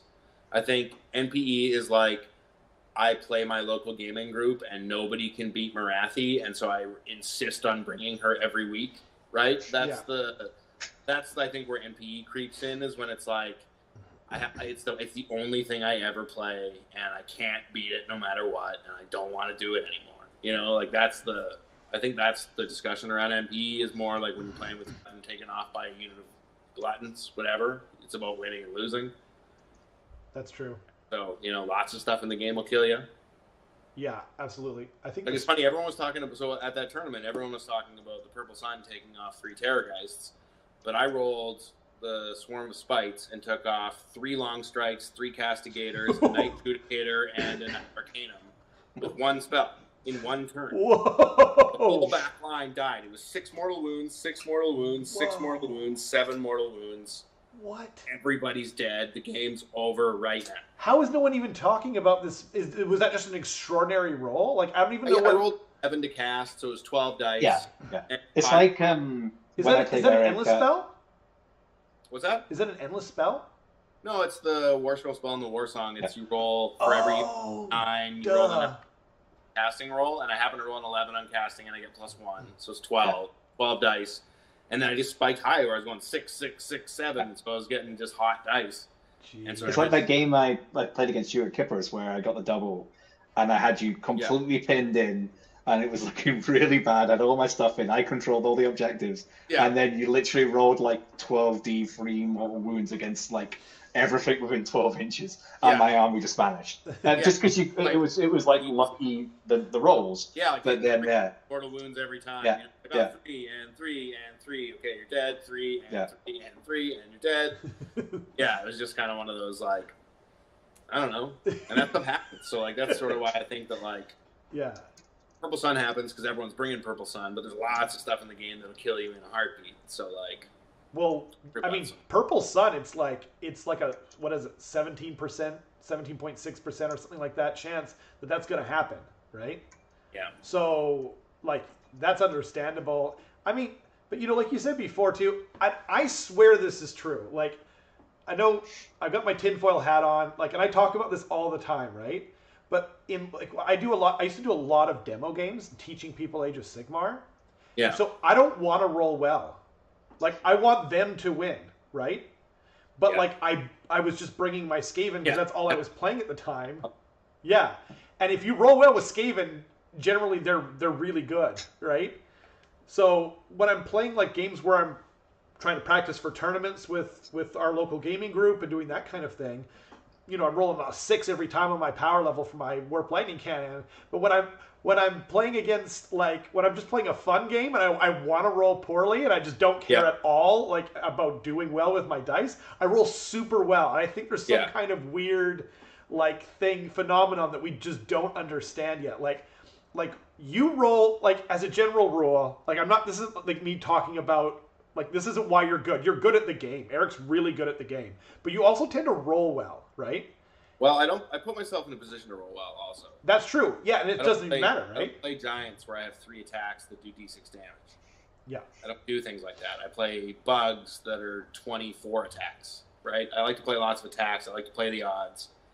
And I know dice are bad, so I tend to play lots of attacks over big damage, and I think it's because you end up with less swingy dice. That's true. That's a great point. Or like maybe you're That's not. why the players always have bad dice, because their whole army is based around having bad dice. Yeah. That's what it is. It's like random number of attacks that's usually low, and then random damage, and those things never they never line up all the way where you get the 6 on the attacks and the 6 on the damage. It's just not going to happen. So I think destruction. It's like that. Bringing it back to the start. The Giant's hammer. You know, it's like you're not like how many times you're going to roll a 1 or 2, and how many times are you going to roll your 5? They'll make the armor save because it's only 1 attack.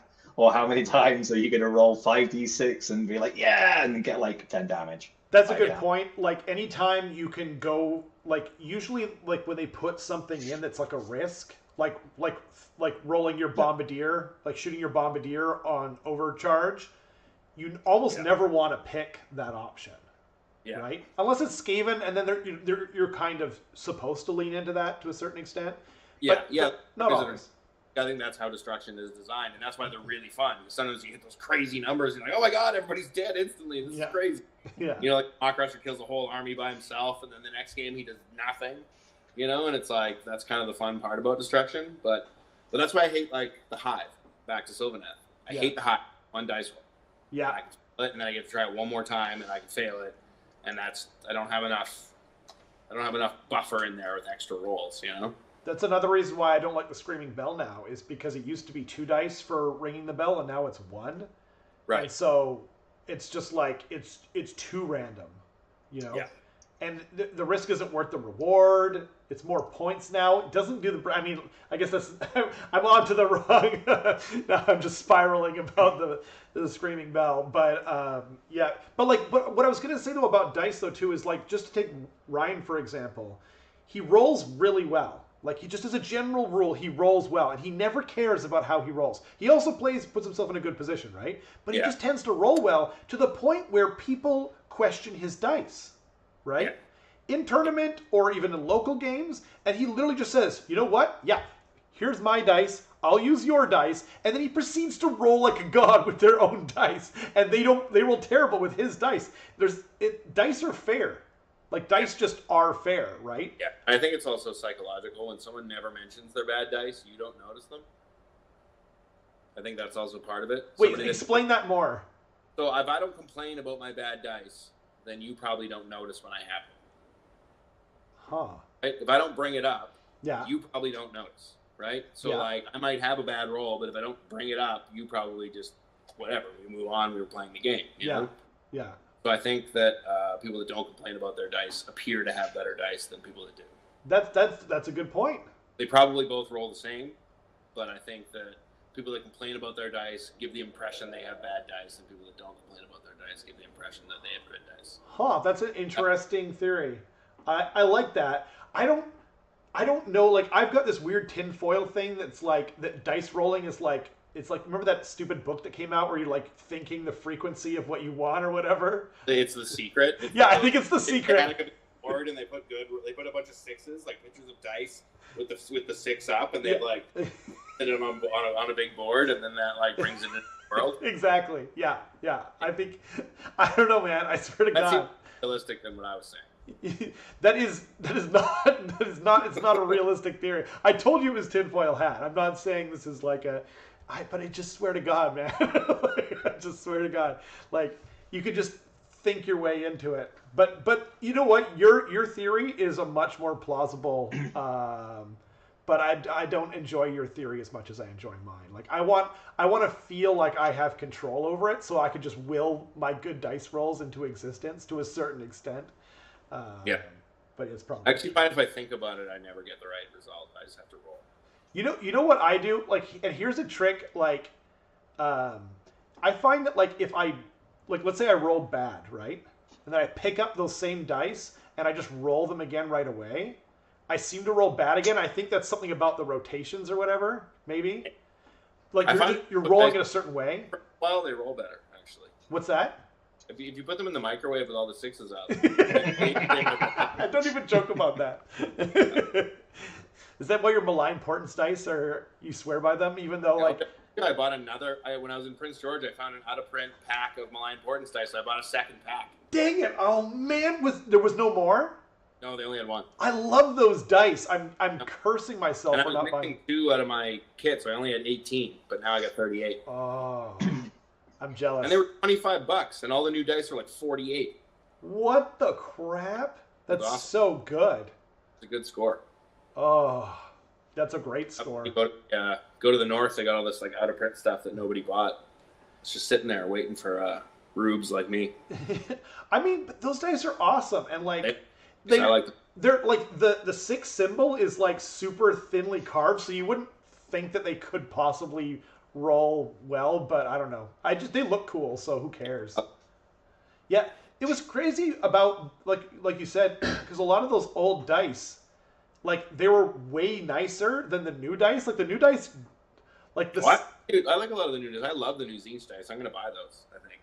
I didn't see the new Zine dice. I like some of them. They're really simple. They're just blue with yellow with Zine symbol on them. I did see those. Never mind. Those are your favorite colors, though. You like this. You basically are a big fan of the Swedish flag, right? Yeah, blue and yellow. It's true. Yeah. But like, I don't know. Though there are some dice that I really like the GSC dice. Oh yeah. That's the guy from the Underworld's warband, right? Yeah, it is. Or no, wait, that's the Blood Bowl team. Blood Bowl team, that's the one. Awesome. Right on. Okay, well, I think we covered a decent gambit of things. Is there anything that you guys want to add? Other than, you got to turn it around.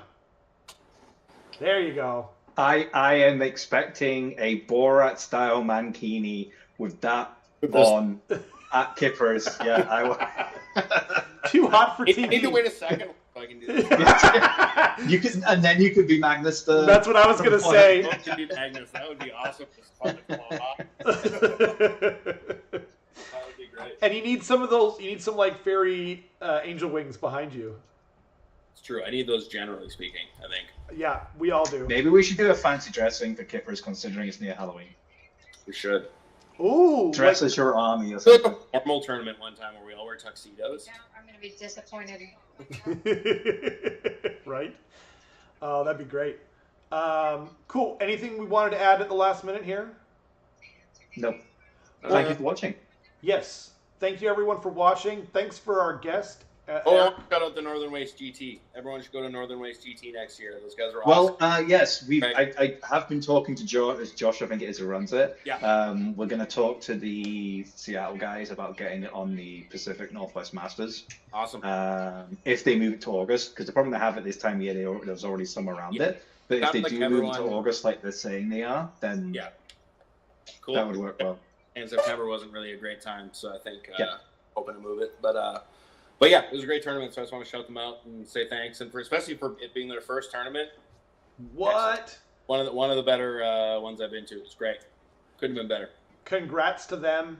Yeah, I'll try and if someone from their crew wants to add me, I'd be happy to tweet out their thing and even do like a little, promo or whatever before a bat rep next year or whatever. Just let me know. It'd be cool to go through the list next year, like do a show on all the lists. Or Heck whatever. yeah, let's do it. Yeah, we'll get Josh and you on, and you can, we can Crash everybody's list.